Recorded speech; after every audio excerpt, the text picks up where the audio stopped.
అంటే Jubilee hills కాన్స్టిట్యున్సీకి సంబంధించి కూడా వెంగళరావు డివిజన్ కార్పొరేటర్పై జరిగిన దాడిని కూడా తీవ్ర ఎత్తున ఖండిస్తారు. ఏం జరిగింది ఆ రోజు రాత్రి అక్కడికి ఎందుకు వెళ్ళారు అంటే మరోవైపు వార్తలు ఒకవైపు చూస్తుంటే ఫ్లెక్లీల వివాదం అని చెప్పి కూడా దాని తర్వాత ఆ కొంతమంది అనుచరులు కావాలని చెప్పి కార్పొరేటర్పై దాడి చేశారంటూ కూడా కొన్ని పెద్ద ఎత్తున వార్తలు. అంటే మీ దగ్గర ఏదైనా పర్టికులర్ ప్రూఫ్ ఉందా?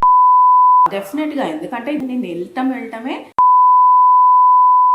యాదవ్ ఒక 50-60 మందితో నుంచుని ఉన్నాడు. It was completely pre planned attack.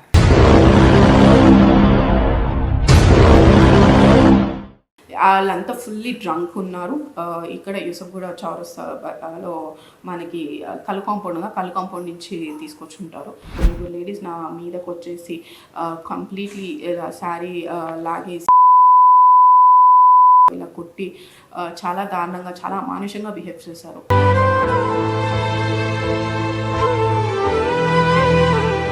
ఇంత చీప్గా అంటే ఒక మహిళల్ని అటాక్ చేయాలంటే సాటి మహిళల్ని వాళ్ళని యూజ్ చేసుకుని వాళ్ళని లిక్కర్ అలవాటు చేపించి తాగించి వాళ్ళని ఉసుగొల్పాడంటే అతనిది ఎంత చీప్ నేచరో మీరే అర్థం చేసుకోవాలి. ఆ రోజు సీఎం గారు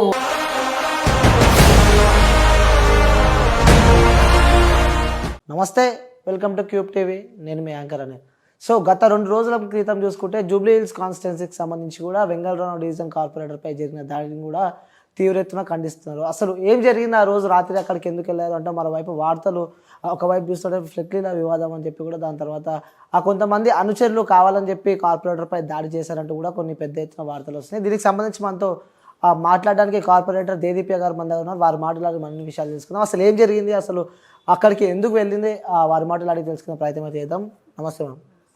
అసలు ఏం జరిగిందంటే ఫస్ట్కి దాడికి సంబంధించి కొన్ని వార్తలు కొన్ని ఘటనలు మనం చూసుకుంటున్నాం. అసలు వాస్తవంగా ఏం జరిగిందంటే ఏం చెప్తారు అసలు మీరు? వాస్తవంగా చెప్పాలంటే ఇది ఇన్సిడెంట్ అయిన తర్వాత ఒక ఆల్మోస్ట్ దాదాపు 30-35 ఛానల్స్ కూడా రావడం జరిగింది. బట్ అందరూ దానికి క్యాప్షన్ వచ్చి ఫ్లెక్సీల వివాదం అంటున్నారు. బట్ మీడియా వాళ్ళు వెంటనే స్పందించారు. మీడియా అంతా నాకు సపోర్టివ్గా నుంచున్నారు. బట్ ఇది తెలియాల్సిన విషయం ఏంటంటే ఇది ఫ్లెక్సీల వివాదం కాదు. నేను ఏదో ఫ్లెక్సీలు తొలగించాలనే ఉద్దేశంతో నేను వెళ్ళింది కాదు. యాక్చువల్గా నాకు ఉమెన్స్ డే సెలబ్రేషన్స్ ఆ రోజు మధురానగర్ వెల్ఫేర్ అసోసియేషన్లో ఉమెన్స్ డే సెలబ్రేషన్స్ జరిగినాయి. 9:30, 10:30 వరకు కూడా ఎమ్మెల్యే గారు కూడా ఇక్కడే ఉండడం జరిగింది. డిన్నర్ చేసుకున్నాం, అక్కడే డిన్నర్ కూడా అయింది. సో డిన్నర్ చేసుకొని I was on the way to my home. ఇంటికి వెళ్తున్న దారిలో డిఆర్ఎఫ్ స్టాఫ్ ఏదైతే జిహెచ్ఎంసీ డిఆర్ఎఫ్ స్టాఫ్ ఏదైతే పెద్ద కట్అవుట్స్ కానీ లేకపోతే పెద్ద రౌండ్ బ్యానర్స్ కానీ తొలగిస్తారు డిఆర్ఎఫ్ స్టాఫ్. చిన్న వంటి లోకల్ జిహెచ్ఎంసీ శానిటేషన్ డిపార్ట్మెంట్ వాళ్ళు తీస్తారు. అయితే పెద్ద కట్అవుట్స్ ఏదైతే ఉన్నాయో అవి తీయడానికి వాళ్ళు వచ్చారు. ఆల్మోస్ట్ 11:05 నుంచి 11:20 వరకు నాకు ఒక 6 కాల్స్ చేశారు. 6 to 7 కాల్స్ ఇచ్చారు. నేను కాల్ డేటా కూడా మీకు ఇస్తాను, మీరు కూడా చూడొచ్చు. వాళ్ళు ఫస్ట్ కాల్ చేసి ఇమీడియట్గా వాళ్ళకి చెప్పిన ఫస్ట్ విషయం ఏంటంటే మేము నవీన్ యాదవ్ కట్అవుట్స్ తీయడానికి వచ్చాము, కానీ ఆ నవీన్ యాదవ్ అనుచరులు ఎవరైతే 10-15 మంది మా పైన అటాక్ చేయడానికి వచ్చారు, మమ్మల్ని తీయనియట్లేదు మేడం అన్నారు. సో తీయనియకపోతే నేను అన్నది లోకల్ పోలీస్ స్టేషన్కి చెప్పండి, పోలీస్ కంప్లైంట్ ఇవ్వండి అని కూడా నేను వాళ్ళకి ఫస్ట్ కాల్లో నేను అదే చెప్పాను. నేను పోలీస్ కంప్లైంట్ ఇవ్వండి, మీ డ్యూటీస్ని వాళ్ళు ఇంటరప్ట్ చేస్తే మీరు ఫస్ట్ కంప్లైంట్ ఇవ్వండి అని చెప్పాను. కానీ తర్వాత 2-3 కాల్స్ చేసి మమ్మల్ని ఇక్కడి నుంచి కదలనియట్లేదు, ఎవరైతే కంప్లైంట్ ఇచ్చారో వాళ్ళని పిలవండి అని ఫోర్స్ చేస్తున్నారు అని చెప్పి వాళ్ళు చెప్పారు. సో నేను రాజ్కుమార్ పటేల్ యూసఫ్గూడ యాక్చువల్గా 2 కట్అవుట్స్ ఉన్నాయి. యూసఫ్గూడ చౌరస్తా ఒకటి, Yousufguda check post government school పక్కన. ఈ యూసఫ్గూడ చౌరస్తాలోనేమో బస్ స్టాప్ పక్కన ఉంది. ఇది ఆల్మోస్ట్ 30 feet కట్అవుట్స్. మీరు ఆ ఫొటోస్ కూడా ఇస్తాను, మీరు చూడండి. 30 feet కట్అవుట్స్. ఇప్పుడు కూడా కర్రలు అలానే ఉన్నాయి, బ్యానర్ మాత్రమే తొలగించారు, బట్ కట్అవుట్స్ అట్లానే కర్రలు అలానే ఉన్నాయి. ఏమైందంటే ఇది 3 months బ్యాక్, అంటే డిసెంబర్ ఎండింగ్లో పెట్టిన కట్అవుట్స్ ఇది. ఎప్పుడైనా జిహెచ్ఎంసీ ఏంటంటే మాకైనా వాళ్ళకైనా ఎవరైనా ఏ పార్టీ బ్యానర్స్ కానీ ఏ పార్టీ కట్అవుట్స్ కానీ ప్రోగ్రామ్ అయినా ఒక 2 to 3 days లేకపోతే మ్యాక్సిమం 1 weekలో వాళ్ళు తొలగిస్తారు, అది వాళ్ళ డ్యూటీ. ఇది ఆల్మోస్ట్ 3 months అయిపోయింది. ప్లస్ కర్రలతో కట్టింది కాబట్టి ఏదైనా ప్రమాదవశాత్తు ఏమైనా జరిగి కింద పడితే అంటే గాలికో లేకపోతే పెద్ద బ్యానర్స్ కానీ పెద్ద కట్అవుట్స్ తీయడానికి రీజన్ కూడా అదే. ఏదైనా ప్రమాదవశాత్తు అవి కింద పడితే పబ్లిక్ ఇబ్బంది పాలవుతారు, మళ్ళీ ఎవరి మీద పడినా మనం ఇదవుతారు అని చెప్పి ఉద్దేశంతో తీస్తారు. అయితే మేము కంప్లైంట్ ఇచ్చిన రీజన్ డిఆర్ఎఫ్ కంట్రోల్ రూమ్కి నేను యూసఫ్గూడ కార్పొరేటర్ రాజ్ కుమార్ పటేల్ కూడా కంప్లైంట్ ఇవ్వడం జరిగింది. ఎందుకంటే ఇది ఆల్మోస్ట్ 3 months అయిపోయింది. మేము వెంటనే ఇది నిన్న పెడితే ఇవాళ తీయమని చెప్పి మేమేం ఫోర్స్ చేయలేదు. అంటే వాళ్ళ అధికారంలో వచ్చినా కూడా మేమే అధికారంలాగా ఫీల్ అవుతున్నామని చెప్పి కొంతమంది అనుకుంటున్నారు. వాళ్ళు అలానే ట్రోల్ చేస్తున్నారు. బట్ మా 3 months అయిపోయింది కాబట్టే మేము కంప్లైంట్ ఇచ్చాము. కంప్లైంట్ ఇవ్వడం జరిగింది. అది కూడా ఎందుకంటే అది పడిపోతే ఫస్ట్ బ్లేమ్ చేసేది కార్పొరేటర్ని.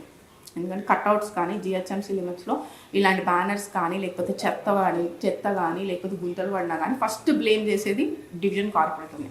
ఇప్పుడు అది పడిపోతే ఎవరైనా పిల్లలకి, ఎందుకంటే ఒకటి గవర్నమెంట్ స్కూల్ పక్కన ఉంది, ఒకటి బస్ స్టాప్లో ఉంది, ఏదైనా పడిపోయి పబ్లిక్ మీద పడినా ఏమైనా డ్యామేజెస్ అయినా ఫస్ట్ బ్లేమ్ అయ్యేది నేనే. అందుకనే మేము వీటి మీద జాగ్రత్తగా ఉంటాము అని కంప్లైంట్ ఇవ్వడం జరిగింది. అక్కడికి వెళ్ళాను. అంటే వెళ్ళటానికి కూడా రీజన్ ఏంటంటే వాళ్ళు మా staff, DRF staff, GHMC staff ఇబ్బందుల్లో ఉన్నారు. నైట్ టైం వాళ్ళు పోలీసులు కంప్లైంట్ కూడా ఇవ్వలేని సిచ్యువేషన్లో ఉన్నామని వాళ్ళు చెప్పారని నేను వెళ్ళాను అక్కడికి. అంటే సుమారు మీరు వెళ్ళిన సమయం కూడా చూసుకుంటే సుమారు 10:30 నుంచి 11 మధ్యలో ఆ సమయంలో. సో ఆ రాత్రి మీరు ఒంటరికి వెళ్ళారా? మీ పక్కన డ్రైవర్, ఏదో విజువల్ మనం చూస్తున్నాం, డ్రైవర్ కూడా మీ పక్కన ఉన్నట్టున్నాం.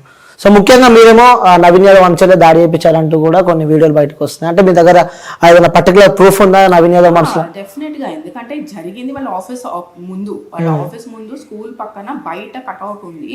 వాళ్ళ ఆఫీస్ ముందు జరిగింది. నేను వెళ్ళటమే వెంకట్ యాదవ్, నవీన్ యాదవ్ బ్రదర్ వెంకట్ యాదవ్ ఒక 50-60 మందితో నుంచుని ఉన్నాడు. It was completely pre planned attack. అయితే 50-60 మెంబర్స్ ఉన్నారు. నేను ఏంటంటే అది నా డివిజన్ రాదు. నేను యూసఫ్గూడ కార్పొరేటర్ రాజ్ కుమార్ పటేల్ గారికి ఫోన్ చేశాను. నువ్వు రా, ఇక్కడ వాళ్ళ డిఆర్ఎఫ్ స్టాఫ్ వచ్చారంట, మనం వెళ్ళి వాళ్ళకి సపోర్ట్ ఉండాలి, వాళ్ళు ఇబ్బంది పెడుతున్నారంట అని చెప్పి ఆయనకు కూడా ఫోన్ చేశాను. వారు కూడా వస్తున్నారు, దారిలో ఉన్నాను అని చెప్పారు.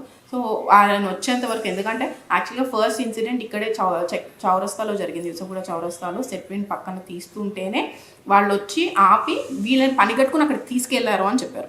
అంటే మా ఆఫీస్కి రా, నవీన్ అన్న మాట్లాడుతూ అంటున్నాడంట అని చెప్పి తీసుకెళ్లారంట జిహెచ్ఎంసీ స్టాఫ్ ని. సో ఈ డిఆర్ఎఫ్ స్టాఫ్ తర్వాత అక్కడికి వెళ్ళారు. అక్కడికి వెళ్తే నా డివిజన్ రాదు అనే ఉద్దేశంతోనే నేను రాజ్ కుమార్ పటేల్ గారి కోసం వెయిట్ చేస్తూ ఉన్నా. రాజ్ కుమార్ పటేల్ గారికి ఫోన్ చేసా. అందుకే నేను కార్ కూడా దిగకుండా కార్లోనే ఆయన కోసం వెయిట్ చేస్తూ ఉన్నా. వెయిట్ చేస్తూ ఉంటే ఈలోపు వాళ్ళే మా కార్ దగ్గరికి వచ్చారు. నేను వెళ్ళటం కూడా డిఆర్ఎఫ్ స్టాఫ్తో మాట్లాడాను. ఏమైంది అని వాళ్ళు డిఆర్ఎఫ్ స్టాఫ్ నా దగ్గరికి వచ్చారు. కారు ఏమైంది అంటే, ఇట్లా వాళ్ళు తీయనియట్లేదు మేడం, మాకు మీదకి వస్తూ ఉన్నారు అంటే, పదని పోలీస్ స్టేషన్కి వెళ్ళి కంప్లైంట్ చేద్దాము అంటే వాళ్ళు కొంచెం భయపడుతుంటే నేను ఓకే, మీరు పోలీసులు దగ్గర రావడానికి భయపడితే మీరు నాకు రికార్డ్ స్టేట్మెంట్ నాకు ఇవ్వండి, నేను వెళ్ళిపోతాను, మీ స్టేట్మెంట్ నేను తీసుకుని వెళ్ళిపోతాను, జిహెచ్ఎంసీ కమిషనర్ గారికో లేకపోతే మేయర్ గారికో నేను ఇది చెప్దాము, ఎందుకంటే మీకు ప్రాబ్లం అవుతుంది అనేది పై అధికారులకి చెప్పాలి, పై అధికారులు ఎలాంటి యాక్షన్ తీసుకుంటారో దాన్ని బట్టి వాళ్ళు చేస్తారు, కాబట్టి మీరు నాకు ఒక రికార్డ్ స్టేట్మెంట్ ఇవ్వండి, వాళ్ళు మిమ్మల్ని భయపెడుతున్నారు, అందుకని మేము తీయలేకపోతున్నాం అనేది ఒకటి స్టేట్మెంట్ ఇవ్వండి అని చెప్పి నేను వాళ్ళని అడగడం జరుగుతుంది. అడుగుతుంటేనే ఒక లేడీ వచ్చింది. రావడమే మిర్రర్ దగ్గర కార్ డోర్ దగ్గర నుంచుని నేను భావన, అమ్మాయి డిక్లరేషన్ కూడా అలానే ఇచ్చింది, నా పేరు భావన, నేను నవీన్ యాదవ్ ఫాలోవర్, కాంగ్రెస్ పార్టీకి సంబంధించిన కాంగ్రెస్ పార్టీలో పనిచేస్తుంటాను, మీకేం ప్రాబ్లం వచ్చింది కట్అవుట్తో అని అడిగింది. నేనన్నా, నాకు మీ కట్అవుట్తో ప్రాబ్లం కాదమ్మా, మీ కట్అవుట్ అయినా నా కట్అవుట్ అయినా ఏ పార్టీ కట్అవుట్ అయినా it's the duty of DRF to remove it. వాళ్ళ డ్యూటీని మనం ఇంటరప్ట్ చేయకూడదు, మనము వాళ్ళ డ్యూటీని మనము ఇది చేయకూడదు, వాళ్ళు చేసే పనులు వాళ్ళు చేయనియాలి. ఇప్పుడు ఈ ప్లేస్లో నా బ్యానర్ ఉన్నా నేను రాను, వాళ్ళ పనులు వాళ్ళు చేసుకోవాలి. కాబట్టి మీరు ఇంతమంది కలిసి వాళ్ళ మీద అటాక్ చేయడం అనేది కరెక్ట్ విషయం కాదు అని చెప్పి అమ్మాయికి నేను ఎక్స్ప్లెయిన్ చేయడానికి ట్రై చేస్తున్నా. కానీ అమ్మాయి మేము అధికారంలో ఉన్నాము, మీకేం ప్రాబ్లం వచ్చింది, ఇంకా నువ్వు అధికారంలో ఉన్నాను అనుకుంటున్నావా, నువ్వేమైనా ఇంకా కార్పొరేటరా, నీకు అధికారం లేదు, అధికారం పోయింది అని సంథింగ్ ఓకే ఏదో మాట్లాడుతూ ఆర్గ్యుమెంట్ స్టార్ట్ చేసింది. నేను అన్నా, ఐ థాట్ నీతో మాట్లాడాల్సిన అవసరం కూడా నాకు లేదు, నేను ఒకటే మీతో మాట్లాడడానికో మీతో గొడవలు పడడానికో నేను రాలేదు, నేను నా స్టాఫ్తో మాట్లాడి మేము వెళ్ళిపోతాము, టీఆర్ఎఫ్ స్టాఫ్ ఉన్నారు కాబట్టి వాళ్ళతో మాట్లాడేసి నేను వెళ్ళిపోతాను, మీతో మాట్లాడడానికి కూడా నేను రాలేదు అని చెప్పి అమ్మాయికి చాలా కంట్రోల్డ్గా నేను ఆన్సర్ ఇస్తున్నాను. బట్ ఆ అమ్మాయి అగ్రెసివ్ అయిపోయి డిఆర్ఎఫ్ స్టాఫ్ని కూడా తిట్టడం మొదలుపెట్టింది. మీరు కానీ ఇది తీస్తే రేపు ఇంకొక దీనికన్నా పెద్ద కట్అవుట్ పెడతాం మేము ఇక్కడ అంటే, నేను మంచిగా పెట్టుకోమ్మా అన్న, అది అలా కూడా చెప్పాను, మంచిగా ఇంకో పెద్ద కట్అవుట్ పెట్టుకో, ఎందుకంటే ఇది పాత పడిపోయింది, ఇది పడిపోతుంది, కాబట్టి కొత్తది పెట్టుకుంటే ఇంకొంచెం టైం వస్తుంది. కాబట్టి మీరు పెట్టుకోండి, రేపు ఇంకొక కొత్త కట్అవుట్ పెట్టుకుని ఏమైనా అకేషన్ చూసుకుని కొత్త కట్అవుట్ పెట్టుకోండి. బట్ ఇదైతే తీయాలి, తీస్తారు వాళ్ళు. వాళ్ళ డ్యూటీని మాత్రం మీరు ఇంటరప్ట్ చేయొద్దు అని చెప్పి నేను అమ్మాయికి చెప్తూ ఉంటే ఈలోపు ఇంకొక లేడీ వచ్చింది. ఇదంతా కూడా వెంకట్ యాదవ్ అక్కడే నుంచుని అబ్జర్వ్ చేస్తూ ఉన్నాడు. అలానే వెంకట్ యాదవ్, నవీన్ యాదవ్ ఫాలోవర్ సత్యం అని ఒకతను ఉన్నాడు. అతను బైక్ మీద ఒక 2-3 లేడీస్ని తీసుకొచ్చాడు. వాళ్ళంతా ఫుల్లీ డ్రంక్ ఉన్నారు. ఇక్కడ యూసఫ్గూడ చౌరస్తాలో మనకి కల్ కాంపౌండ్ ఉందా, కల్ కాంపౌండ్ నుంచి తీసుకొచ్చి ఉంటారు. అయితే వాళ్ళు తీసుకురావడం కూడా సీసీ ఫుటేజ్లో కనిపిస్తుంది. అది తీసుకొచ్చి ఆ ఒక లేడీ వచ్చింది. ఇమీడియట్గా లేడీ వచ్చి నా అమ్మాయి కూడా, నువ్వు నాకు తెలుసు, మీరు వీడియోలో అబ్జర్వ్ చేస్తే మీకు తెలుస్తుంది, నువ్వు నాకు తెలుసమ్మా, ఏంటి నీకేం ప్రాబ్లం వచ్చింది, మా సార్ కట్అవుట్తో నీకేం ప్రాబ్లం వచ్చిందని మొదలు, అమ్మ నీతో మాట్లాడే విషయం కాదు ఇది, మీరు వెళ్ళిపో ఇక్కడ అని చెప్పి అంటూ ఉంటే అమ్మాయి అరవడం స్టార్ట్ చేసింది. అబ్యూజివ్ లాంగ్వేజ్తో, ఫిల్తీ లాంగ్వేజ్తో యూజ్ చేసి చాలా దారుణంగా అరుస్తూ ఉంది. అలా అరవటంతోనే నేను మిర్రర్ ఎక్కించేసి నేను పోలీసులకి ఫోన్ చేస్తూ ఉన్నాను. పోలీసులకి ఫోన్ చేస్తూ ఉంటే నేను పెట్రోల్ కార్ పంపించండి, ఇక్కడ ఇబ్బందుల్లో ఉన్నారు. ఆ టైం వరకు కూడా డిఆర్ఎఫ్ స్టాఫ్ అక్కడే ఉన్నారు. నేను అక్కడి నుంచి కదలని రీజన్ కూడా, నేను వెళ్ళగానే మళ్ళీ వాళ్ళపైన ఏమన్నా ఇదవుతుందన్న ఉద్దేశంతో నేను అక్కడే ఉండి పోలీసులు పిలిచి ఇదంతా కంట్రోల్ చేసి వెళ్దామనే అక్కడ ఉన్నాను. సో పోలీసులకి కాల్ చేశాను. కాల్ చేసి పెట్రోల్ కార్ పంపించండి, ఇక్కడ ఇలా ప్రాబ్లం అవుతుంది, ఇలా అటాక్ చేయడానికి ట్రై చేస్తున్నారు అని చెప్పి పోలీసులకి ఫోన్ చేస్తూ ఉంటే ఆ టైంకే మీరు చూస్తుండొచ్చు, నేను ఫోన్ మాట్లాడుతూనే ఉన్నాను. అమ్మాయి మిర్రర్ అద్దం పగలగొట్టడానికి ట్రై చేసింది, కార్ డోర్ కాలుతో తంటానికి ట్రై చేసింది. అదే తంతూ ఉంటే కార్ డోర్ ఓపెన్ అయింది. ఓపెన్ అవ్వగానే మీరు వీడియోలో గమనించుండొచ్చు, ఓపెన్ అవ్వగానే ఇట్లా మొత్తం ఇద్దరు లేడీస్, 2-3 లేడీస్ నా మీదకి వచ్చేసి కంప్లీట్లీ శారీ లాగేసి బయటికి లాగడానికి ట్రై చేసి ఇలా కొట్టి చాలా దారుణంగా, చాలా అమానుషంగా బిహేవ్ చేశారు. ఒక్కటే విషయం బాధాకరం ఏంటంటే, వాళ్ళు వెనకాల చెప్పిన వాళ్ళు ఎవరైనా ఉండొచ్చు, నవీన్ యాదవ్ ఉండొచ్చు, శ్రీశైలం యాదవ్ ఉండొచ్చు, లేకపోతే వెంకట్ యాదవ్ ఉండొచ్చు. ఒక మహిళ అర్ధరాత్రి కూడా కాదు, అది యాక్చువల్గా 11 o'clock 11:30 అందరం హైదరాబాద్ సిటీలో అందరూ ఆ టైంలో తిరుగుతూనే ఉంటారు. కాబట్టి ఆ టైంలో ఒక మహిళ ఒంటరిగా వచ్చింది. నేను నిజంగా కొట్లాడడానికో లేకపోతే వాళ్ళతో ఏదైనా గొడవ పెట్టుకోవాలనే ఉద్దేశంతో వెళ్తే, మేము కూడా ఇంకా బీఆర్ఎస్ పార్టీకి బలమైన క్యాడర్ ఉంది జూబ్లీహిల్స్ కాన్స్టిట్యున్సీలో. ఎందుకంటే ఇక్కడ లోకల్ ఎమ్మెల్యే మాగంటి గోపీనాథ్ గారు గెలిచారు, ప్రజలు ఎన్నుకున్నారు, 3వ సారి ఆయన్ని ఎమ్మెల్యేగా ఎన్నుకున్నారు. ఆయనకి ఇంకా బలమైన క్యాడర్ ఉంది. ఇంకా జూబ్లీహిల్స్ కాన్స్టిట్యున్సీలో కాంగ్రెస్ చెప్పాలంటే కాంగ్రెస్ కన్నా బీఆర్ఎస్ పార్టీకే ఇంకా ఎక్కువ శాతం క్యాడర్ ఉంది. కాబట్టి మాకు గొడవ పడాలనే ఉద్దేశం ఉంటే నేను కూడా టోటల్ క్యాడర్ అంతా కూడా తీసుకుని వెళ్ళి గొడవ పడాలనే ఉద్దేశంతో వెళ్తే, బట్ ఒంటరిగా ఒక మహిళ ఉంది అనే కనీసం విచక్షణ లేకుండా మహిళని చూడకుండా సాటి మహిళల్ని ఉపయోగించుకొని, అంటే ఇంత చీప్గా, అంటే ఒక మహిళల్ని అటాక్ చేయాలంటే సాటి మహిళల్ని వాళ్ళని యూజ్ చేసుకుని వాళ్ళని తాగించి లిక్కర్ అలవాటు చేపించి తాగించి వాళ్ళని ఉసుగొల్పాడంటే అతనిది ఎంత చీప్ నేచరో మీరే అర్థం చేసుకోవాలి. వాళ్ళు ఇలా బిహేవ్ చేస్తూ ఉంటేనే నేను పోలీసులకు ఫోన్ చేస్తుంటే నా చేతిలోంచి ఫోన్ లాక్కొని, సీఐకి ఫోన్ చేస్తావా, ఎమ్మెల్యేకి ఫోన్ చేస్తావా, ఎవరు చేసుకుంటావు చేసుకో అని అరుచుకుంటూ నా ఫోన్ లాక్కొని కూడా ఫోన్ పగలగొట్టారు వాళ్ళు. పగలగొట్టి ఇంత ఇన్సిడెంట్ అవుతుంటే కూడా ఒక 20-30 మంది కార్ని సరౌండ్ చేస్తూ వీడియో రికార్డ్ చేస్తున్నారు, కానీ ఎవరు కనీసం ఆపడానికి కూడా ప్రయత్నించలేదు. అంటే ఒక కార్పొరేటర్గా 3 yearsగా నేను ఇదే డివిజన్కి చాలా సర్వీస్ చేశాను. మిడ్ నైట్స్ వాటర్ రాలేదంటే నేను రెస్పాండ్ అయ్యా, మిడ్ నైట్స్ ఏమన్నా కరెంట్ ప్రాబ్లం అయితే రెస్పాండ్ అయ్యా, లేకపోతే సివరేజ్ ఓవర్ఫ్లో అయిందంటే రెస్పాండ్ అయ్యా, లేకపోతే ఎవరైనా ఇంట్లో ఇష్యూస్ అయినా కూడా రెస్పాండ్ అయ్యా. ఇంత జరుగుతున్నా ఎవ్వరు కనీసం అక్కడ ట్రాఫిక్ వెళ్తుంది, ట్రాఫిక్ మూవ్ అవుతుంది, కనీసం ఆపి ఏం జరిగింది, అరే ఓకే గుర్తుపట్టకపోవచ్చు, ఎందుకంటే నేను యాక్చువల్లీ వేరే కార్లో వెళ్ళా, ఉండొచ్చు, బట్ అట్లీస్ట్ ఒక మహిళ పైన జరుగుతుంది అనేది రెస్పాన్సిబుల్ సిటిజన్గా కూడా ఎవరు రెస్పాండ్ అవ్వలేదు. బట్ ఇట్స్ ఓకే అయినా కూడా, ఎందుకంటే నేను నా సర్వీస్ని నేను ఫుల్ఫిల్గా నేను ఇవ్వాలనుకున్న పబ్లిక్కి ఫుల్ఫిల్గా, పబ్లిక్తో పాటు నేను పబ్లిక్ సర్వీస్ ఎలా అయితే ఫుల్ఫిల్గా చేస్తామో మా స్టాఫ్ని కాపాడుకోవడం కూడా నాకు అంతే ఇంపార్టెంట్. అంటే మ్యామ్ ముఖ్యంగా ఆ రోజు ఆ నైట్ మీరు అక్కడికి వెళ్ళారో, సో ఆ వాయిస్ కూడా కొన్ని వాయిస్ మనకి వినిపిస్తుంది, ఏ ముఖం పెట్టుకొని మళ్ళీ ఇక్కడికి వస్తున్నావు, ఎలాంటి పనులు చేస్తావు అని చెప్పి కూడా కొన్ని మహిళల నుంచి మనము ఆ వాయిస్ వింటున్నాం. మనం దీనికి మీరేం సమాధానం చెప్తాం? అక్కడ అలాంటి మాటలేం మాట్లాడలేదండి. వాళ్ళు నన్ను ఏ పనుల కోసం ఏ పనులు చేసావు అనేది మాట్లాడలేదు. అండ్ కంపారిటివ్లీ మీరు చూసుకుంటే 2020 డిసెంబర్ మీరు 2014 నుంచి 2020 పాత కార్పొరేటర్కి 2020 నుంచి 24 ఈ టైం వరకు కూడా జిహెచ్ఎంసీలో కావచ్చు, వాటర్ వర్క్స్లో డిపార్ట్మెంట్ కావచ్చు, లేకపోతే ఎలక్ట్రికల్ కావచ్చు, ఏదైనా సరే మీరు కంపేర్ చేసుకుంటే మ్యాక్సిమం వర్క్స్ ఈ 3 years టర్మ్లో మేము చేయించడం జరిగింది. మీరు చూస్తే వెంగళరావు నగర్ చూస్తే కంప్లీట్లీ టోటల్ అన్ని రోడ్స్ కూడా అయిపోయినాయి. జిహెచ్ఎంసీ పరిధిలో పనుల వరకు చెప్తున్నాం, రోడ్స్ వరకు అయిపోయినాయి. పెద్ద థీమ్ పార్క్ ఏర్పాటు చేసుకున్నాం. Community halls 2 community halls sanction అయినాయి. నా పరిధి వరకు, జిహెచ్ఎంసీ పరిధి వరకు నేను ఏం చేయగలుగుతున్నానో అది నేను ఫుల్ ఫ్లెడ్జ్డ్గా వర్క్స్ చేపిస్తున్నా. మీరు ఇప్పుడు ఏ లేన్లో చూసినా కూడా మా స్టోన్ బోర్డ్స్ ఉంటాయి. దాంట్లో ఏ టైంలో ఏ పీరియడ్లో ఆ వర్క్స్ జరిగినాయి అనేది క్లియర్ కట్గా మీకు date and time, local corporator పేరు, ఎమ్మెల్యే పేరు, అందరి పేర్లు దాని మీద ఉంటాయి. సో మీరు చూడొచ్చు ఈ 3 years టర్మ్లో అయితే మ్యాక్సిమం వర్క్స్ మా డివిజన్లో. అంటే ముఖ్యంగా మీపై దాడికి ప్రయత్నించడానికి కారణం ఏదంటారు అసలు? మరి అదే ప్రీవియస్ గ్రడ్జెస్ అండి, ఏం లేదు. నవీన్ యాదవ్ ఏంటంటే ఇది కూడా పబ్లిక్కి తెలియాలి. నవీన్ యాదవ్ అనే వ్యక్తి అంటే అతను ఒక కార్పొరేటర్ కంటెస్ట్ చేశాడు, ఓడిపోయాడు. తర్వాత ఎమ్మెల్యే కంటెస్ట్ చేశాడు, ఓడిపోయాడు. మళ్ళీ కార్పొరేటర్ కంటెస్ట్ చేశాడు, ఓడిపోయాడు. ఒక ఎమ్మెల్యే కంటెస్ట్ చేశాక ఎవరు కార్పొరేటర్ మళ్ళీ రావాలనుకోరు, బట్ స్టిల్ వచ్చాడు. అతనికి ఏంటంటే మెయిన్ మోటో, ఏదైనా ఎలక్షన్ వచ్చిందంటే ఎమ్మెల్సీకి కూడా నుంచుందాం అనుకున్నాడు. గ్రాడ్యుయేషన్ ఎమ్మెల్సీ కానీ ఏదైనా కానీ ఏ ఎలక్షన్ వస్తే నుంచోవాలి అంతే. అంటే జస్ట్ నా పేరు ఫేమ్ బయటకు వెళ్ళాలి అనే ఇంటెన్షన్ తప్ప ఎప్పుడు పబ్లిక్ సర్వీస్ చేయాలన్నో లేకపోతే పబ్లిక్లో ఉండి వాళ్ళ సమస్యలు తెలుసుకోవాలనే ఉద్దేశం అతనికి ఏ రోజు లేదు.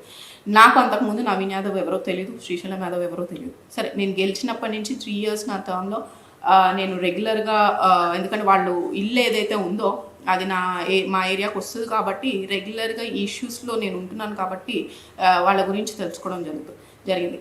వీళ్ళు ఏ రోజు కూడా ఈ 3 years టర్మ్లో కూడా నేను ఏ రోజు వాళ్ళని ఒక సమస్య పైన స్పందించి కానీ ఒక సమస్యతో కోసం పబ్లిక్ వాళ్ళ దగ్గరికి వెళ్తాం కానీ నేను ఏ రోజు చూడలేదు. వాళ్ళు ఏదో చీరలు ఇచ్చినా ఏదైనా గిఫ్ట్స్ ఇస్తే ఆబ్వియస్గా ఏ పార్టీ వాళ్ళు ఇచ్చినా ఎవరు ఇచ్చినా కూడా కొన్ని కార్యక్రమాల్లో వాళ్ళు ఏదైనా ఇస్తే వెళ్ళటం తప్ప నేను వాళ్ళ పబ్లిక్ సర్వీస్లో అయితే నేను ఏ రోజు వాళ్ళని చూడలేదు. ప్లస్ నవీన్ యాదవ్ ఇల్లు ఏదైతే ఉందో, శ్రీశైలం యాదవ్ గారిది కానీ నవీన్ యాదవ్, వెంకట్ యాదవ్ది ఇల్లు ఉందో, ఆ ఇల్లు రోడ్ వైండింగ్లో అబ్స్ట్రక్ట్ అవుతుంది. అంటే రోడ్ వైండింగ్కి వాళ్ళ ఇల్లు అనేది యూసఫ్గూడ చెక్ పోస్ట్ నుంచి రేమత్ నగర్ చౌరస్తా వరకు 80 feet రోడ్ వైండింగ్ ప్రపోజల్లో ఉంది. 2015లో వాళ్ళు 7 కోట్లు ప్రభుత్వం డబ్బులు తీసుకున్నారు, ప్రభుత్వం దగ్గర నుంచి డబ్బులు తీసుకున్నారు. అంటే ఎప్పుడైనా ఏదైనా ఇల్లు పడగొట్టేటప్పుడు ఆబ్వియస్గా ఆ ఏరియాకి సంబంధించి అమౌంట్ గవర్నమెంట్ ఇచ్చి తీసుకుంటుంది. అలా 7 crores అమౌంట్ విత్డ్రా చేసుకున్నారు. ఇది నేను పదే కౌన్సిల్లో కూడా మాట్లాడాను. ఎందుకంటే 2015లో డబ్బులు తీసుకుని 2020 వరకు వాళ్ళు ఆ ప్లేస్ని వెకేట్ చేయలేదు. నువ్వు అమౌంట్ తీసుకున్నావు, నువ్వు ప్రజాక్షేత్రంలో రావాలనుకుంటున్నావు, ప్రజానాయకుడు అని చెప్పుకుంటున్నప్పుడు నువ్వు యాక్చువల్గా ప్రజానాయకులు ఎవరైనా ఫస్ట్ మనం ఏదైనా మార్పు రావాలి, చేంజ్ కావాలి, లేకపోతే ఆ ఏరియా డెవలప్మెంట్ అవ్వాలంటే ఫస్ట్ మన ప్రాపర్టీస్ ఉండనివ్వండి, మనదేమైనా ఉండి ఫస్ట్ మనది చేసి పబ్లిక్కి చూపించాలి. అంటే యాజ్ ఎగ్జాంపుల్ నా ప్రాపర్టీని నేను ఇచ్చేసాను గవర్నమెంట్ అభివృద్ధి కోసం, అంటే ఆ ల్యాండ్ ఏరియా అభివృద్ధి కోసం నా ల్యాండ్ని నేను ఇచ్చేసాను, ఇచ్చేసాను, బట్ మీరు కూడా ముందుకు రండి అని చెప్పి పిలవాలి. కాంపెన్సేషన్ తీసుకుని కూడా అతను వెకేట్ చేయకుండా పదే ఆల్మోస్ట్ 6 to 7 రిట్ పిటిషన్స్ వేసాడు గవర్నమెంట్ మీద. 6 to 7 రిట్ పిటిషన్స్ వేసి దాన్ని స్టే తెచ్చుకుంటూ ఉన్నాడు. అంటే నువ్వు జస్ట్ ఒక ఫేక్ కేసెస్, ఫేక్ డాక్యుమెంట్స్ సృష్టిస్తూ ఫేక్ ఒక కోర్టులో కేసేసి కోర్టును కూడా మిస్లీడ్ చేస్తూ ఉన్నాడు. ఈ ఇష్యూ మీద నేను కోర్ట్ కేసెస్లో ఇంప్లీడ్ అయ్యా. యాజ్ అ డివిజన్ కార్పొరేటర్ నేను ఇంప్లీడ్ అయ్యాను. ఎందుకంటే అది పబ్లిక్ ఇంట్రెస్ట్, పబ్లిక్ కోసం చేయాలి. ఇప్పుడు అది ఒక రోడ్ వైండింగ్ అయితే నా ఇంటికి ఏమి అడ్వాంటేజ్ కాదు, ఎమ్మెల్యే గారి ఇంటికి ఏమి అడ్వాంటేజ్ కాదు. అది కంపల్సరీ పబ్లిక్ కోసం చేసే పని. గవర్నమెంట్ నుంచి 7 కోట్లు తీసుకున్నా అది పబ్లిక్ డబ్బు. అంటే మీరు గవర్నమెంట్ నుంచి 7 కోట్లు తీసుకున్నారని చెప్పి మీరు చెప్తున్నారు, దానికి ఎవిడెన్స్ ఏమైనా ఉందా? ఎవిడెన్స్ ఉంది, నా దగ్గర ఫుల్ ఫైల్ ఉంది, మీకు ఇస్తాను కావాలి. నా దగ్గర ఫుల్ ఫైల్ ఉంది. ల్యాండ్ అక్విజిషన్ డిపార్ట్మెంట్ వాళ్ళు ఇచ్చిన చెక్స్ ఉన్నాయి, వాళ్ళ అటు సంబంధించిన కాపీస్ ఉన్నాయి. అక్కడ ఆయనకే కాదు 15 ప్రాపర్టీస్. అంటే మీ దగ్గర ప్రతి ఒక్క ఎవిడెన్స్ ఉన్నట్టు ఆల్రెడీ మీరు కోర్టుకి వెళ్ళడం జరిగిందని చెప్పి కూడా మీరు అంటున్నారు. మరి ఎలాంటి కోర్టు నుంచి కూడా ఎలాంటి రాకపోవడానికి కారణాలు ఏంటంటారు? ఎందుకంటే పదే పదే అతను స్టే తెచ్చుకుంటున్నాడు. ఏంటి అంటే నాకు కొంచెం టైం కావాలి, మేము వెకేట్ చేస్తాం, మాకు కొంచెం టైం కావాలి, మేము వెకేట్ చేస్తామని చెప్పి స్టే తెచ్చుకుంటూ ఉన్నాడు. ప్లస్ ల్యాండ్ అక్విజిషన్ వాళ్ళు రీసెంట్గా కూడా 200 స్క్వేర్ యార్డ్స్ ఇంకా ఎంక్రోచ్ అయి ఉన్నారని చెప్పి ఒక మ్యాప్ ఇచ్చి కూడా కోర్టుకి సబ్మిట్ చేశారు. బట్ హియరింగ్ రాకుండా అతను ఆపుకుంటూ వస్తున్నాడు. మరి ఇన్ఫ్లుయెన్స్ అనేది అతను డెఫినెట్గా వాళ్ళది కొంచెం పెద్ద ఫ్యామిలీ కాబట్టి ఇన్ఫ్లుయెన్స్ చేసి వాళ్ళు ఆపుతూ ఉండొచ్చు. బట్ మేము కూడా అదే విధంగా మేము కూడా ఫైట్ చేస్తున్నాం యాజ్ ఎందుకంటే మొన్నటి వరకు ఉన్నది గవర్నమెంట్ అనవసరంగా గవర్నమెంట్ బ్లేమ్ అవుతుంది. ఎందుకంటే గవర్నమెంట్ అమౌంట్ ఇచ్చి మనం తీసుకోలేని సిచ్యువేషన్లో గవర్నమెంట్ ఉందంటే డెఫినెట్గా గవర్నమెంట్కి అది బ్లేమ్. కాబట్టి మేము కూడా ఆల్మోస్ట్ జిహెచ్ఎంసీ జీపీ ఉన్న వాళ్ళందరినీ కూడా రిక్వెస్ట్ చేయడం జరుగుతుంది. ఎందుకంటే ఇది హియరింగ్కి వస్తే డెఫినెట్గా అతను ఇల్లు ఇప్పుడు కూడా పడిపోతుంది. ఇల్లు ఇప్పుడు కూడా 200 స్క్వేర్ యార్డ్స్ అంటే సగం కూడా ఉండదు, ఇంకా వాళ్ళ ఇల్లు సగం ఇల్లు కూడా ఉండదు, అది పడిపోతుంది. ఇప్పుడు ఏదైతే ఎగ్జిస్టింగ్ అంటే ఇంకా రోడ్ వైండింగ్లో రోడ్డు కూడా పడట్లేదనే ఉద్దేశంతో ఎగ్జిస్టింగ్ ఉన్న రోడ్నైనా కనీసం వేద్దామని మొన్ననే 65 lakhs ఎలక్షన్స్ ముందు 65 lakhs దానికోసం శాంక్షన్ చేసి సీసీ రోడ్ వేయడం కూడా జరిగింది. అయితే అది రీసెంట్గా 1 week నుంచి తవ్వడం స్టార్ట్ చేస్తారు. ఆ పని కూడా చేయట్లేదు వాళ్ళు. ఇప్పుడు రోడ్డు అనేది పబ్లిక్ కోసము మనం అది కూడా వైండింగ్ అంటే వాళ్ళ ఇల్లు కార్నర్లో ఉంటుంది, టర్నింగ్ తిరగాలి, బస్సెస్ వెళ్తాయి, అది మోస్ట్లీ కంజెస్టెడ్ ఏరియా. ఇక్కడ నుంచి చౌరస్తాకి వెళ్ళాలంటే ఒక అంబులెన్స్ వెళ్ళాలంటే 15 to 20 minutes పడుతుంది ఒక పీక్ టైంలో వెళ్ళాలంటే. ఇప్పుడు ఏమైనా ఇబ్బందుల పాలైనా కూడా ఎవరికైనా సడన్గా అంబులెన్స్ కావాలన్నా కూడా వెళ్ళలేని సిచ్యువేషన్. నేను అదే చెప్తున్నా, ఒక నాయకుడు అవ్వాలనుకున్నప్పుడు నువ్వు ఇలాంటి వాటికి అబ్స్ట్రక్ట్ అంటే ఒక అడ్డులాగా ఉండకూడదు, నువ్వే ఫ్రీ లైన్ ఇవ్వాలి. కానీ అది దానికి పెద్ద అడ్డు ఇతరే. ఓకే, సో ఇదొకటి ఇష్యూ. ఇంకొక ఇష్యూ అక్కడే ముందుకెళ్తే నిమ్స్మి అని ఉంటుంది రేమత్ నగర్లో, అక్కడ ఒక ఆపోజిట్లో ఒక ల్యాండ్ ఉంది, అది government land, clear cut government land. గవర్నమెంట్కి తెలుస్తుంది, వాళ్ళు సర్వేయర్ వస్తే తెలుస్తుంది, వాళ్ళ సర్వే నెంబర్స్ పెట్టి వాళ్ళ లొకేషన్ బట్టి ఏది గవర్నమెంట్ ల్యాండ్ ఏది ప్రైవేట్ ల్యాండ్ అని మనకు తెలుసు. గవర్నమెంట్ ఎంఆర్ఓ గారు గవర్నమెంట్ బోర్డు కూడా పెట్టడం జరిగింది. దాని మీద కూడా కోర్టుకు వెళ్ళాడు, నా దగ్గర పేపర్స్ ఉన్నాయి, ఇది నా ల్యాండ్ అని. ఆ కోర్టుకి వెళ్ళి అది స్టే తెచ్చుకున్నాడు. సరే ఓకే, స్టే ఉంది. స్టే ఉన్నప్పుడు మొన్న ఒక 1 week బ్యాక్ ఈ కాంగ్రెస్లో నేను కాంగ్రెస్ కండువా కప్పుకున్నా కదా, నా దగ్గర అధికారం ఉంది కదా, నేను అధికార పార్టీలో ఉన్నాను కదా అన్న అహంకారంతో ఇప్పుడు అది క్లీన్ చేశాడు. నేను దాని గురించి కూడా ఎంఆర్ఓ గారికి మొన్న కంప్లైంట్ ఇచ్చాను. అది కోర్టులో ఉంది కదా సార్, మీరు ఆ కోర్ట్ నెంబర్ అయినా అక్కడ పెట్టండి ఆ ల్యాండ్ దగ్గర. Because protection of land it's a duty of revenue. ఏదైనా గవర్నమెంట్ ల్యాండ్స్ ఉంటే ఆ ల్యాండ్ని ప్రొటెక్ట్ చేసే అంటే ప్రొటెక్ట్ చేయాలన్న ఉద్దేశము అది ఎంఆర్ఓలకో రెవెన్యూ డిపార్ట్మెంట్కో ఉంటుంది. అయినా కూడా డివిజన్ కార్పొరేటర్గా నేను దాని మీద రెస్పాండ్ అయ్యి నేను ఎంఆర్ఓ వరకు ఫోన్ చేసి వాళ్ళు ఇలా క్లీన్ చేస్తున్నారు, వాళ్ళు కొంచెము అది గవర్నమెంట్ ల్యాండ్ కదా, ఎందుకంటే ఆ ల్యాండ్ రోడ్డు మీద ఉంది, ఆ ల్యాండ్లో ఏ అంగన్వాడీ సెంటరో లేకపోతే బస్సు దవాఖానో లేకపోతే కమ్యూనిటీ హాల్లో కడితే అక్కడ లోకల్ ఏరియా వాళ్ళకి ఉపయోగపడుతుంది అన్న ఉద్దేశమే. కానీ ఆ గవర్నమెంట్ ల్యాండ్ అని బోర్డు పెట్టిస్తే నాకు ఏమైనా లాభం ఉంటుందా? గవర్నమెంట్ ల్యాండ్ ఉంటే నాకు కూడా ఏం లాభం లేదు కదా. అది అని మేము డెవలప్మెంట్ కోసము పబ్లిక్ ఉపయోగపడే పనుల కోసం చేద్దామని మేము అనుకుంటుంటే అతను కబ్జాలు చేసుకుంటూ భయపెడుతూ పబ్లిక్ ఎవడైనా వెళ్తే దౌర్జన్యం, ఏదైనా పంచాయతీ ఏదైనా జరుగుతుంది, ఏదైనా ఇష్యూ అవుతుంది, ఏదో పంచాయతీలో వస్తే ఎంత ఇస్తావు నాకు, ఇది నాకు 3 yearsగా పబ్లిక్ చెప్తున్న విషయమే.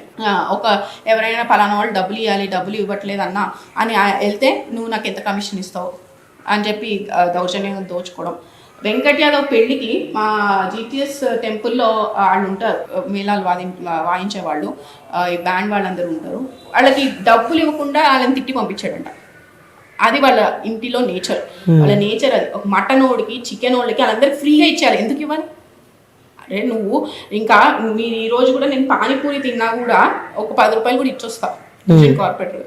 అరే వాళ్ళు బతికేది దాని మీద, ఇంకా పేదవాళ్ళకి మనం తినేది 10 రూపాయలని 20 రూపాయలు ఇచ్చి రావాలి. ఎందుకంటే ఒక స్థాయిలో ఉన్నాం కాబట్టి వాళ్ళకి ఇంకా జీవన ఉపాధి ఇంకా పెంచాలి. అరే వాళ్ళ బ్యాండ్ వాళ్ళకి డబ్బులు ఇయ్యారు, చికెన్ వాళ్ళకి డబ్బులు ఇయ్యారు, మటన్ వాళ్ళకి డబ్బులు ఇయ్యారు, చెప్తూ ఉన్నారు. అయినా కూడా పర్సనల్ విషయాలని మేము ఎప్పుడు ఇన్వాల్వ్ అవ్వాలి, ఎందుకంటే అది వాళ్ళ పర్సనల్ ఫ్యామిలీ ఇష్యూస్ ఏదో ఇంకా అవన్నీ. ఎందుకంటే చిన్న విషయాల్లో కూడా మేము ఇన్వాల్వ్ అయిపోతే కావాలని పొలిటికల్ రైవలరీ క్రియేట్ చేస్తున్నారని ఎప్పుడు ఇన్వాల్వ్. నేను అడుగుతుంది ఏంటంటే, నేను పబ్లిక్ కోసం రోడ్ అడుగుతున్నా, పబ్లిక్ కోసం ఒక గవర్నమెంట్ ల్యాండ్ని ప్రొటెక్ట్ చేయడానికి ట్రై చేస్తున్నా, ఇది తప్ప? డివిజన్ కార్పొరేటర్గా నాకు బాధ్యత ఉందా లేదా? ఇంకొక విషయం, అధికారంలో లేరు. ఎందుకు అధికారంలో లేము? ఇప్పుడు ఇక్కడ లోకల్ ఎమ్మెల్యే గెలిచారు బీఆర్ఎస్ పార్టీ, ఆయన 5 years ఎమ్మెల్యే కదా, అధికారం అంటే ప్రభుత్వం మా పార్టీ రాకపోవచ్చు, బట్ ఏ ప్రభుత్వం ఉన్నా ప్రభుత్వ కార్యక్రమాలు ప్రోటోకాల్ ప్రకారం ఇక్కడ ఎమ్మెల్యేతోనే చేపియాలి, ఇక్కడ కార్పొరేటర్తోనే చేపియాలి. అది ప్రోటోకాల్. నాకు ఇంకా 2 years టర్మ్ ఉంది, నేను ఇంకా అధికారంలోనే ఉన్నా. నాకు 2 years టర్మ్ పోయిందా? అధికారం పోతే నువ్వు ఇంకా అధికారంలో ఉన్నా అనుకుంటున్నావా? ఎట్లా వచ్చావు నువ్వు అంటే నేను ఇంకా కార్పొరేటరే. వాళ్ళకి అది సెన్స్ లేదేమో, ఎందుకంటే వాళ్ళు ఏ రోజు గెలవలేదు కాబట్టి కార్పొరేటర్ టర్మ్ ఎంతో తెలియదు, ఎమ్మెల్యే టర్మ్ ఎంతో కూడా తెలియదు. కాబట్టి వాళ్ళు ఇష్టం వచ్చినట్టు మాట్లాడుతున్నారు. అతనికి ఏం పోస్ట్ ఉంది? ఆ మాటకు వస్తే నేను ఎందుకు వెళ్ళాను అంటున్నాడు. అతనికి ఏం పోస్ట్ ఉంది? నీకు కాంగ్రెస్ పార్టీలో ఏ పోస్ట్ ఇచ్చారు నీకు కాంగ్రెస్ పార్టీ? నువ్వు ఒక ఎమ్మెల్యే కాదు, నువ్వు ఒక ఎమ్మెల్సీ కాదు, నువ్వు ఒక కనీసం వార్డ్ మెంబర్ కాదు, నువ్వు ఒక కార్పొరేటర్ కాదు, ఏం కాదు. ఏం అధికారంతో నువ్వు కట్అవుట్లు పెడతావు? కనీసం అక్కడ ఎమ్మెల్యేగా నుంచి పెట్టుకోవచ్చు. నేను అదే చెప్తున్నా కదా, పబ్లిసిటీ చేసుకో. నువ్వు కాదని చెప్పట్లా, నువ్వు పబ్లిక్ లో లేవు కాబట్టి నీకు కట్అవుట్స్ బ్యానర్లు పబ్లిసిటీ కావాలి, చేసుకోవచ్చు. బట్ దానికి ఒక టైం లిమిట్ అనేది ఉంటది కదా అంటున్నా. యాక్చువల్ గా నన్ను అడిగారు కాబట్టి నేను క్వశ్చన్ అడుగుతున్నా. నువ్వు ఏ అధికారంతో వచ్చావు అంటే నేను ఇంకా కార్పొరేటరే, నాకు ఇంకో 2 years టర్మ్ ఉంది. ఈ 2 years టర్మ్ లో నేను పబ్లిక్ సర్వ్ చేస్తా, నా స్టాఫ్ కి హెల్ప్ లో ఉంటా. ఏ టైంలోనైనా ఎప్పుడైనా ఎలాగైనా నేను రెస్పాండ్ అవుతా, అది నా డ్యూటీ. నువ్వు ఈ టైంలో ఎందుకు వచ్చావు, అది నీ డివిజన్ కాదు, నువ్వు ఎందుకు వచ్చావు అని మాట్లాడాల్సిన అవసరం లేదు. నా డివిజన్ కాదు కాబట్టి నేను ఆ డివిజన్ కార్పొరేటర్ కోసం వెయిట్ చేస్తూ ఉన్నా. నా కార్ దగ్గరికి మీరు వచ్చారా, నేను మీ దగ్గరికి వచ్చానా? నేను మీ ఇంట్లో ఏదో వాళ్ళ ఆఫీస్కి వచ్చి దౌర్జన్యం చేశానని చెప్పి కొన్ని చెప్తూ ఉన్నారు వాళ్ళు బయట. నేను మీ ఆఫీస్ లోపలికి వచ్చానా, లేకపోతే నేను రోడ్డు మీద ఉంటే నా కార్ రోడ్డు మీద ఆగితే మీరు వచ్చారా కార్ దగ్గరికి? అవును. సో ఈ దాడి తర్వాత కూడా జూబ్లీహిల్స్ పోలీస్ స్టేషన్ దగ్గరికి వెళ్ళి కూడా కేసు ఫైల్ చేయడం జరిగింది. కేసు ఆల్రెడీ ఆ కంప్లైంట్ ఇచ్చారని చెప్పి కూడా మాకు తెలుస్తుంది. కంప్లైంట్ కి సంబంధించి పోలీసులు ఏ విధంగా ముందుకు తీసుకెళ్తా అని చెప్పి పోలీస్ వైఖరి అయితే దారుణం అండి. అసలు ఎంత నాకు అర్థం కావట్లేదు. ఎందుకంటే ఇదే పోలీసులు మేబీ వాళ్ళు పోలీస్ స్టేషన్స్ మారి ఉండొచ్చు, వాళ్ళు పరిధులు మారి ఉండొచ్చేమో, కానీ ఇదే పోలీసులు గత 10 సంవత్సరాలుగా కూడా ఉన్నారు. బట్ పోలీసులకి మాకు అర్థం కావట్లేదు మరి అంత ఒక different type of attitude behave చేస్తున్నారు. నేను ఇది చాలా ఓపెన్గా చెప్తున్నాను, ఎందుకంటే ఏదో భయపడే విషయం కాదు ఇది. ఎందుకంటే ఇది డెఫినెట్గా కళ్ళకి కట్టినట్టు కనిపిస్తుంది. ఇది 1 side అటాక్. నేను ఒక మాట వాళ్ళని అనలా, మీకు ఆ వీడియోలో క్లియర్గా కనిపిస్తే ఒక్క మాట నేను వాళ్ళతో మాట్లాడలే. నేను చాలా పొలైట్గా నీతో మాట్లాడేది కాదమ్మా అని చెప్తూ సిచ్యువేషన్ రెసిస్ట్ చేయడానికి ట్రై చేసా. అయినా కూడా వాళ్ళు వినలేదు, వాళ్ళు అర్థం చేసుకోలేదు. 1 side వాళ్ళు వేస్తున్నా ఒక్క దెబ్బ కూడా రిటర్న్ వేయలేదు, కనీసం తొయ్యడానికి కూడా నేను ప్రయత్నించలేదు, చెయ్యి కూడా వేయలేదు వాళ్ళ మీద. అట్లాంటిది 1 side అటాక్ కనిపిస్తుంటే ఎంక్వైరీ చేస్తున్నారంట. పోలీసులు చెప్పిన మాట, ఎంక్వైరీ చేస్తున్నాం, మేము ఎంక్వైరీ చేసి మేము యాక్షన్ తీసుకుంటామని అన్నారు. ఆ 4 లేడీస్ మీద అయితే కేసు బుక్ చేశారు. బట్ నాకు ఇంపార్టెంట్ 4 లేడీస్ కాదు, ఇప్పుడు వీళ్ళు కాదు, రేపు ఇంకొకరిని తాపించి పంపిస్తారు. చేయించిన వాళ్ళు ఇంపార్టెంట్. ఇప్పుడు ఒక మర్డర్ చేయాలనుకుంటున్నారు అనుకోండి, ఎవడైతే సుపారీ ఇస్తారో వాళ్ళే A1 ఉంటారు, చేసిన వాళ్ళు A2 A3 ఉంటారు. బట్ చేయించిన వాళ్ళు ఇంపార్టెంట్ కానీ చేసిన వాళ్ళు కాదు. వీళ్ళు కాకపోతే రేపు ఇంకొక బ్యాచ్కి డబ్బులు ఇచ్చి పంపిస్తారు. అంటే చేయించిన వాళ్ళు అంటే వాళ్ళే చేయించారని గ్యారంటీ ఏముంది, వాళ్ళే చేయించారని ఏముంది అంటున్నారు పోలీసులు. అసలు క్లియర్ కట్ వెంకట్ యాదవ్ ఒక నుంచుని ఉన్నాడు. ఎందుకు నుంచోవాలి? వాళ్ళు చేయించలేదు. సరే, రోడ్డు మీద ఎవరో లేడీస్ వచ్చారు, లేడీస్ వచ్చేసి అనవసరంగా నవీన్ యాదవ్ కట్అవుట్ గురించి, సరే అభిమానులు అనుకోవచ్చు, పోనీ ఆయన అభిమానులు ఆయన ఫాలోవర్స్ వాళ్ళే వచ్చి మాట్లాడుతున్నారు అనుకోవచ్చు. వెంకట్ యాదవ్ ఎందుకు నుంచోవాలి అక్కడ? ఏదో పని ఉంది అనుకోవచ్చు కదా. అరే 50 మందితో ఎలా నుంచుంటాడండి? 50 మందితో నుంచి 50 మందితో నుంచి సీసీ ఫుటేజ్ తీపిమని చెప్తున్నా. అదే నేను ఎత్తుంది, పోలీసులకి ఎంతసేపు సీసీ ఫుటేజ్ తీపించడము. 50 మందితో అక్కడ నుంచుని ఉన్నాడు వెంకట్ యాదవ్. అక్కడే నుంచుని ఆ సత్యం అనే వ్యక్తి బండి మీద లేడీస్ని తీసుకొచ్చాడు. లేడీస్ని తీసుకొచ్చి అక్కడ దింపి వెళ్ళారు. ఇది ప్రీ ప్లాన్డ్ కాకపోతే అంతమంది ఆ టైంలో ఏం చేస్తున్నారు? ఎందుకు తీసుకురావాలి లేడీస్ని? కొన్ని లేడీస్ ఆటోమేటిక్ అక్కడే వాళ్ళు వచ్చారు, దారిలో వచ్చి మా అభిమానుని కట్అవుట్ తీయడానికి మీరు ప్రయత్నిస్తున్నారని చెప్పి వాళ్ళంతా వాళ్ళు వస్తే నేను కూడా ఓకే 4 లేడీస్ నా మీద అటాక్ చేశారు, వాళ్ళ మీద కేసు బుక్ చేశారు కదా అని నేను కూడా శాంతంగా ఉంటా. కానీ ఎంత అన్యాయం అంటే వాళ్ళకి నుంచునున్నారు, అబ్బాయి తీసుకొచ్చాడు, ఇదంతా ప్రీ ప్లాన్ వాళ్ళు చేయించారు అని నేను పోలీసులకి చెప్తున్నా. ఇది ప్రీ ప్లాన్ అటాక్, యాక్చువల్గా మర్డర్ అటెంప్ట్. నాకు ఇది మర్డర్ కింద వాళ్ళ మీద కేసు బుక్ అవ్వాలి, నవీన్ యాదవ్ వెంకట్ యాదవ్ మీద కేసు బుక్ అవ్వాలి అని నేను చెప్తున్నా. చెప్తూ ఉంటే మేము ఎంక్వైరీ చేస్తున్నాం. మేము ఎంక్వైరీ చేసి దానికి తగ్గట్టు మేము చర్యలు తీసుకుంటాం. ఎందుకంటే పోలీసుల ముందు ప్రజాప్రతినిధులైనా ప్రజలైనా ఒకటే అయ్యుండొచ్చు. డెఫినెట్గా ప్రభుత్వం ముందు కానీ లేకపోతే పోలీసుల ముందు కానీ ప్రజాప్రతినిధులైనా ప్రజలైనా ఒకటే న్యాయం చేయాలి, కాదని చెప్పట్లేదు. కానీ నా బాధ అక్కడ ఒకవేళ జస్ట్ దెబ్బలతో తప్పించుకున్నా, ఏదో ఇంజురీతో తప్పించుకున్నా, బట్ అక్కడ ఏమైనా అయితే రేపు ఏం చేస్తారంటే క్యాండిల్స్ పట్టుకుని క్యాండిల్ ర్యాలీ తిరుగుతారు తప్ప అంటే ఏం జరగకుండా తప్పించుకుంది కాబట్టి మెల్లిగా మూవ్ ఆన్ చేద్దాం కేసు అన్నట్టు వాళ్ళ వైఖరి ఉంది. యాక్చువల్గా నేను ఈ 10 సంవత్సరాలు వేరే వాళ్ళ కేసుల కోసం కూడా నేను పోలీస్ స్టేషన్కి వెళ్ళడం జరిగింది. ఏ రోజు పోలీస్ స్టేషన్ నేను ఖాళీగా చూడాలి. ఆ రోజు ఇన్సిడెంట్ జరిగిన రోజు నేను పోలీస్ స్టేషన్కి వెళ్తే ఒక కానిస్టేబుల్ తప్ప ఎవ్వరు, ఒక ఎస్ఐ లేడు, ఏఎస్ఐ లేరు, సిఐ లేరు, ఇన్స్పెక్టర్ లేరు, ఏసీపీ లేరు, ఎవరు లేరు. ఏసీపీ కూడా జూబ్లీ హిల్స్ వచ్చేసింది కాబట్టి అక్కడ కనీసం ఒక్క పోలీస్ లేరు. అది పోలీస్ స్టేషన్ సిచ్యువేషన్. నాకు అనిపించింది, నాకే సరే నాదంటే ఓకే, చిన్న ఈ గాయాలతో బయటపడ్డాను ఓకే అని, ఏమన్నా ఇమీడియట్ ఏమన్నా ఇంతకన్నా పెద్ద సిచ్యువేషన్, పెద్ద ఇన్సిడెంట్ అయితే అంటే ఎంతసేపటికి పోలీసులు స్పందిస్తారు? అసలు నేను అంటుంది ఇదే పోలీసులు కదా 10 సంవత్సరాలు కూడా పనిచేసింది. అప్పుడు అంత రెస్పాన్స్ ఇచ్చిన పోలీసులు ఇప్పుడు ఎందుకు ఇట్లా అయిపోయారు? అసలు ఆల్ ఆఫ్ సడన్ 3 monthsలో మాకే కనిపిస్తుంది. ఎందుకంటే రెగ్యులర్గా 3 నెలల క్రితం మాట్లాడిన ఎస్ఐకి ఇప్పుడు మాట్లాడిన ఎస్ఐకి డిఫరెన్స్ మాకే కనిపిస్తుంది.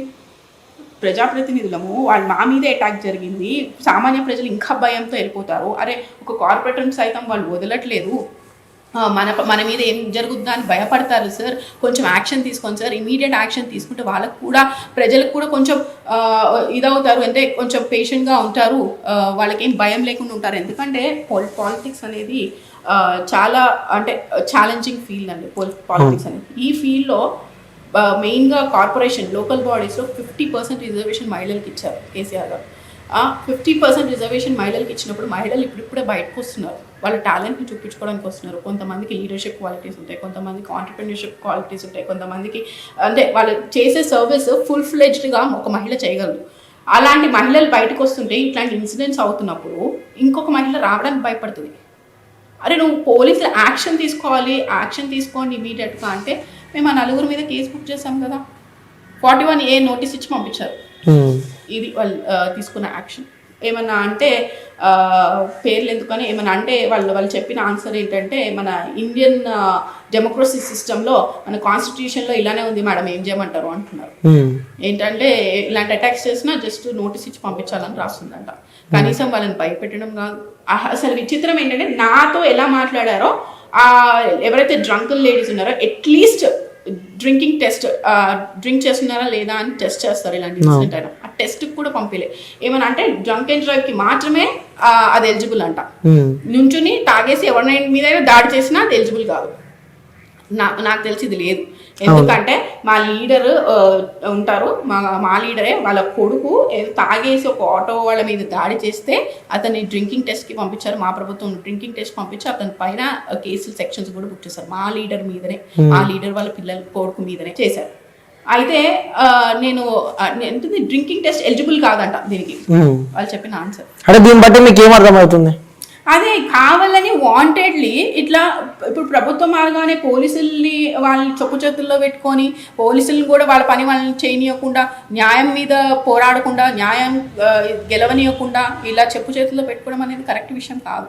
కాబట్టి నేను డిమాండ్ చేసేది ఏంటంటే, ముఖ్యమంత్రి రేవంత్ రెడ్డి గారిని రిక్వెస్ట్ చేసుకుంటుంది ఏంటంటే, మీ ప్రభుత్వం అధికారంలోకి వచ్చింది మంచిదే, ప్రజలు మీకు ఛాన్స్ ఇచ్చారు, ప్రజలు మీకు అవకాశం ఇచ్చారు. దాని ప్రజాపాలన అని ఏదైతే మాట మీ నోటి నుంచి చెప్పి ప్రజాపాలన అని చెప్పి ఇన్ని ఏదైతే వాళ్ళు సంక్షేమ పథకాలు అనౌన్స్ చేశారో అవన్నీ ప్రజలకి రీచ్ అవ్వాలంటే లోకల్ కార్పొరేటర్, లోకల్ ఎమ్మెల్యేలు ద్వారానే రీచ్ అవుతాయి. కాబట్టి నేను అంటుంది ఇటువంటి రౌడీలకి, ఇటువంటి గూండాలకి మీరు అవకాశం ఇచ్చి అంటే మీ పార్టీలో చేర్చుకుని ఆ పార్టీ పరువు తీసుకోవద్దని నేను ముఖ్యమంత్రి గారిని కోరుతున్నా. అలానే ఇమీడియట్గా పార్టీ నుంచి సస్పెండ్ చేయాలి. ఎందుకంటే కేవలం రేవంత్ రెడ్డి గారి ఇది చూసుకొని బ్యాక్ సపోర్ట్ చూసుకొని వీళ్ళు అహంకారంతో బిహేవ్ చేస్తున్నారు. ఎంత విచిత్రమైన విషయం అంటే, నవీన్ యాదవ్ ఇన్సిడెంట్ అయిన నెక్స్ట్ డే రేవంత్ రెడ్డి గారిని కలిసినట్టు ముఖ్యమంత్రి గారిని కలిసినట్టు ఫోటోని ఫేస్బుక్ ఏమంటారు సోషల్ మీడియా ప్లాట్ఫామ్స్లో ట్రోల్ చేయించుకుంటున్నాడు. ఆ రోజు సీఎం గారు ఇక్కడ లేని కూడా ఢిల్లీ వెళ్ళారు. ఇన్సిడెంట్ అయిన నెక్స్ట్ డే సీఎం గారు ఇక్కడ లేరు, ఢిల్లీలో ఉన్నారు. ఆయన కూడా ఫోటో ట్రోల్ చేస్తారు. అంటే పాత ఫోటోని ట్రోల్ చేస్తున్నారు. అంటే దానికి కండువా కప్పినట్టుంది. అంటే ఏమి మెసేజ్ ఇస్తున్నాడు? ముఖ్యమంత్రి గారు అభినందించారు ఆయన్ని నా మీద అటాక్ చేయించినందుకు. అంటే అదే నువ్వు ఇచ్చే మెసేజ్ పబ్లిక్కి. ముఖ్యమంత్రి గారిని బ్లేమ్ చేస్తున్నారు, ప్రభుత్వాన్ని బ్లేమ్ చేస్తున్నారు, అనవసరంగా పార్టీని బ్లేమ్ చేస్తున్నాడు. కాబట్టి ఇమీడియట్గా ఇతన్ని పార్టీ నుంచి సస్పెండ్ చేయాలని చెప్పి నేను ముఖ్యమంత్రి గారిని రిక్వెస్ట్ చేసుకుంటున్నాను. అలాగే పోలీస్ వాళ్ళని కూడా నా సిన్సియర్ రిక్వెస్ట్ ఏంటి అంటే, చేయించిన వాళ్ళు మెయిన్ ఇంపార్టెంట్ కాబట్టి వాళ్ళ పేర్లు ఎఫ్ఐఆర్లో యాడ్ చేయాలని చెప్పి నేను రిక్వెస్ట్ చేస్తున్నాను. Okay ma'am, thank you ma'am, thank you. ఇప్పుడు ఆపరేషన్ లేకుండానే మోకాళ్లకు ప్లాస్మా ట్రీట్మెంట్. మీ ఆర్థోపెటిక్ సమస్యలన్నిటికీ రోబోటిక్ టెక్నాలజీ ద్వారా తక్కువ ఖర్చుతో శాశ్వత పరిష్కారం. Free consultation. ప్రతి ట్రీట్మెంట్ పై 20% డిస్కౌంట్. ఈ ఆఫర్ కొద్ది రోజులు మాత్రమే. త్వరపడండి. V9 hospitals 9281465842.